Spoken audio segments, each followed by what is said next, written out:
കേരളത്തെ തീ പിടിപ്പിക്കുന്ന പച്ചവർഗീയത അഴിച്ചുവിട്ടിരിക്കുന്നത് CPM ആണ്, അതിന് പിന്നിൽ ശ്രീമതി KK ശൈലജയാണ് എന്ന് ആദ്യം തിരിച്ചറിഞ്ഞു. എനിക്ക് നേരത്തെ സംശയം ഉണ്ടായിരുന്നു.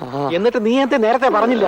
അതെങ്ങനെ ഇത്തരം കാര്യമൊക്കെ ഞാൻ പറഞ്ഞാ ഇവിടെ ആരെങ്കിലും വിശ്വസിക്കും? 1,14,000 വോട്ടിന്റെ ഭൂരിപക്ഷത്തിൽ അവരെ പരാജയപ്പെടുത്തിയ വടകരയിലെ ജനങ്ങൾക്ക് ഹൃദയത്തിൽ നിന്ന് ഞാൻ അഭിവാദ്യവും ഒരു സല്യൂട്ടും കൊടുക്കുവാനായിട്ട് ആഗ്രഹിക്കുകയാണ്. എന്താ ഉത്തമ ജനങ്ങൾ നമ്മളോട് ഇങ്ങനെ പെരുമാറിയത്?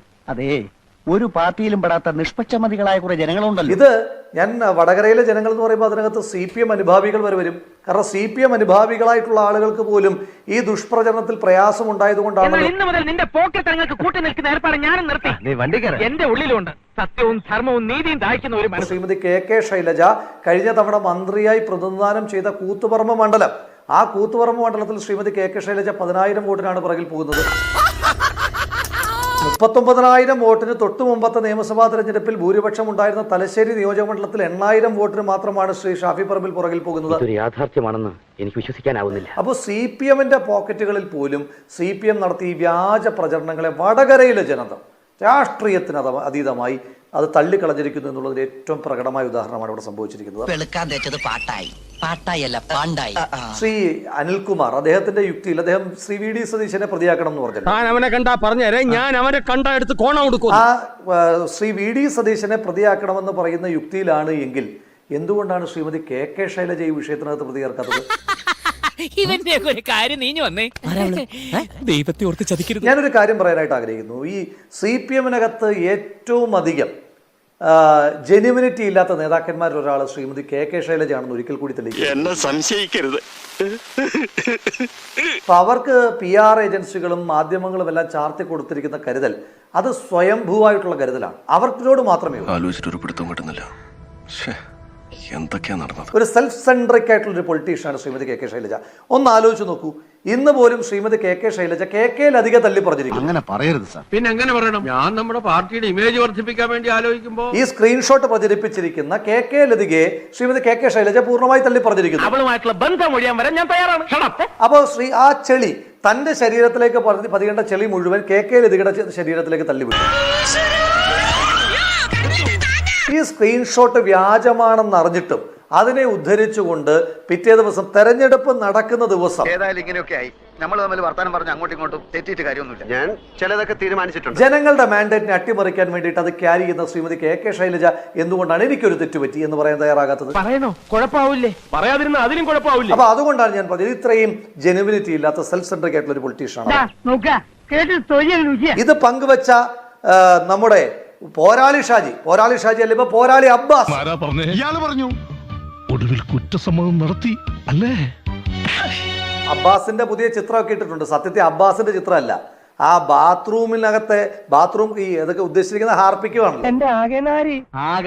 ആ ഹാർപ്പിക്ക് ക്ലീൻ ചെയ്യുമ്പോൾ അവിടെ കാണിക്കുന്ന ചില ക്രിമികീടുണ്ട്. ആ ക്രിമികീടത്തിന്റെ പ്രൊഫൈൽ പിക്ചർ ആ പോരാളി ഷാജി ചെയ്തുകൊണ്ടിരിക്കുന്ന പ്രവർത്തിക്ക് ഏറ്റവും ഉത്തമം. എന്റെ ചോദ്യം, ഈ സ്ക്രീൻഷോട്ട് ഈ വന്ന സമയത്ത് തന്നെ പരാതി കൊടുത്ത ശ്രീ C ഭാസ്കരൻ എന്ത് പറ്റിയടാ? CPMന്റെ കോഴിക്കോട് ജില്ലാ സെക്രട്ടേറിയറ്റ് മെമ്പർ, മുൻപ് നമ്മൾ ആ പേര് കേട്ടിട്ടുണ്ടല്ലോ, ഞാൻ അതിന്റെ പശ്ചാത്തലത്തിലേക്ക് പോകുന്നില്ല, ചർച്ചയെ ഡീവിയേറ്റ് ചെയ്യാൻ ആഗ്രഹിക്കുന്നില്ല. ആ C ഭാസ്കരൻ എന്താ പ്രതിയാകാത്തത്? ഇതൊന്നും അങ്ങനെ വിടാൻ ഒരു നാട് ഭരിക്കാൻ വലിയ കഴിവൊന്നും വേണ്ട, പക്ഷെ ഒരു നാട് മുടിക്കാൻ കഴിവ് വേണം. സഖാവ് ചിത്തരഞ്ജൻ ചാനൽ ചർച്ചയിൽ, ഞാൻ വീണ്ടും ആവർത്തിക്കുക, അദ്ദേഹം ചാനൽ ചർച്ചയിൽ വന്നിരുന്നത് തന്റെ വാദം ജയിക്കാൻ വേണ്ടി താങ്കളുടെ മണ്ഡലത്തിൽ താങ്കളെ തെരഞ്ഞെടുത്ത ജനങ്ങൾ ഈ ചർച്ച കണ്ടുകൊണ്ടിരിക്കുകയല്ലേ. ഇങ്ങനെ വൈകുന്നേരം വന്നിരുന്ന പച്ച കള്ളം പറയാൻ പാടുണ്ടോ? ഈ മനുഷ്യനോട് എത്ര പറഞ്ഞാലും മനസ്സിലാവില്ലേ? താങ്കളുടെ ഏറ്റവും പ്രിയപ്പെട്ട ആളുകൾ ഈ ചർച്ച കാണുകയല്ലേ, താങ്കൾ ഇങ്ങനെ കള്ളം പറയാൻ പാടുണ്ടോ? എങ്ങനെയാണ് ഇതിന് മരുന്നില്ല.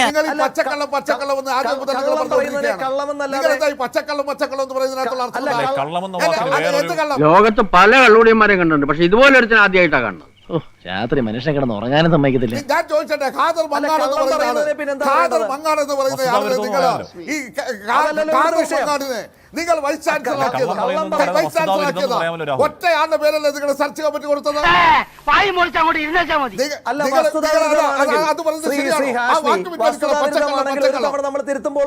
പറഞ്ഞത് കേട്ടോടാ. അന്തസ് വേണോടാ അന്തസ്. കള്ളമെന്ന പച്ചക്കള്ളം എന്ന് പറയുന്നത് പച്ചക്കള്ളം പറയൂ. അല്ല ഞാൻ ചോദിക്കട്ടെ അല്ല, ഞാൻ പറയാം. നിങ്ങൾ മാത്രം വസ്തുതാവിരുദ്ധമായ കാര്യമാണെങ്കിൽ ഞാൻ ചട്ടങ്ങൾ ഉദ്ധരിച്ചുകൊണ്ട് പറയുന്നു. ഇത് വടി കൊടുത്ത് അടി വാങ്ങുന്ന പരിപാടിയാണല്ലോ ബാബു. ഇതാണ് വസ്തുത എന്ന് പറയുമ്പോൾ വീണ്ടും അതിനെ ആവർത്തിക്കുന്നതിനെ പച്ചക്കള്ളം എന്നല്ലാതെ അദ്ദേഹത്തിന് പിന്നെ സത്യവാൻ പുരസ്കാരം കൊടുത്ത് ആദരിക്കാൻ കഴിയുമോ?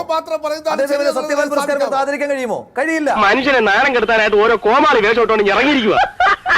അദ്ദേഹം പറയുന്നത് പച്ചക്കള്ളമാണ്. അദ്ദേഹം പറയുന്നത് പച്ചക്കള്ളമാണ്. പിണറായി വിജയൻ പറഞ്ഞത് പച്ചക്കള്ളമാണ്. അത് തന്നെയാണ് ആവർത്തിക്കുന്നത്.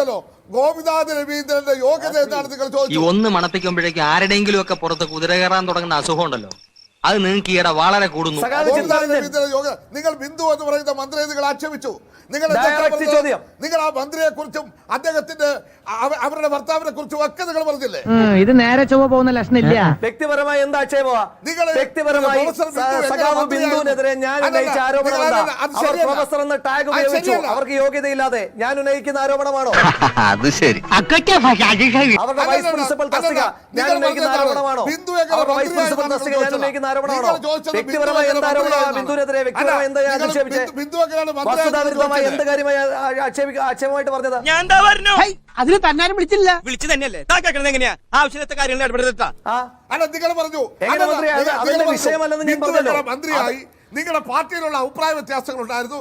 വേറെ വനിതകളെ നിങ്ങൾ ആക്കിയില്ലല്ലോ. എന്തൊക്കെ നിങ്ങൾ ചോദിക്കുവാൻ ഈ ചർച്ചയിൽ എന്താണ് കാര്യം? അത് എന്റെ വാദമല്ലല്ലോ, നിങ്ങളുടെ പാർട്ടിക്കാരുടെ വാദമല്ലേ? അങ്ങനെയാണെങ്കിൽ ആക്ഷേപിച്ചത് നിങ്ങളുടെ പാർട്ടിക്കാരല്ലേ?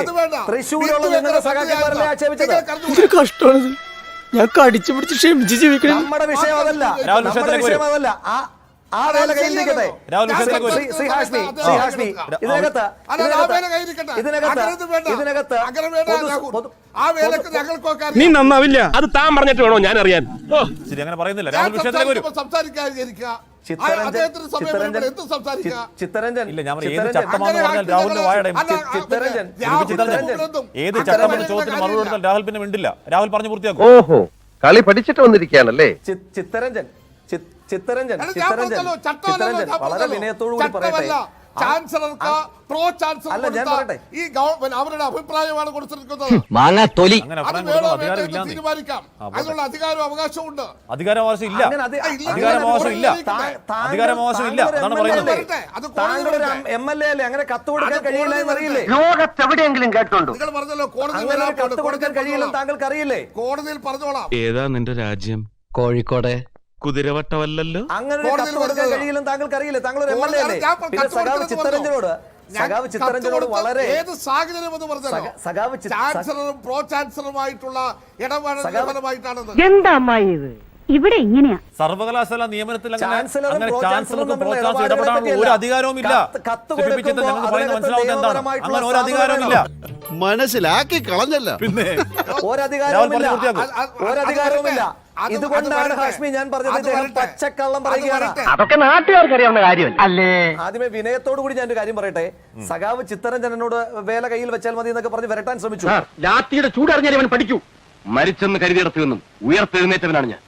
ഒരു മരക്കോലി കാണിച്ചെന്നെ ഭയപ്പെടുത്താൻ നോക്കണം. സഖാവ് ചിത്തരഞ്ജന്റെ വരട്ടൽ കേട്ടാൽ ഞാൻ 6ാമത്തെ വയസ്സിൽ പോലും പേടിക്കത്തില്ലായിരുന്നു. അപ്പൊ അതുകൊണ്ട് ആ വരട്ടലൊന്നും ഇങ്ങോട്ട് വേണ്ട. അത് മാത്രമേ പറയാനായിട്ടുള്ളത്. എങ്ങനെ വല്ലതും പറയാനുണ്ടോ? എന്ത്? അല്ല, ലേശം റെസ്റ്റ് എടുത്തിട്ട് പോയാ പോരെ? ഒരു 6 ഇഞ്ച് നീങ്ങി ഒരു ചുവന്ന സ്വിച്ച് കാണുന്നുണ്ടോ? കാണുന്നുണ്ട്. ഈ സ്വിച്ചിന്റെ കാര്യമാണ്. അമർത്തിയോ? അമർത്തി.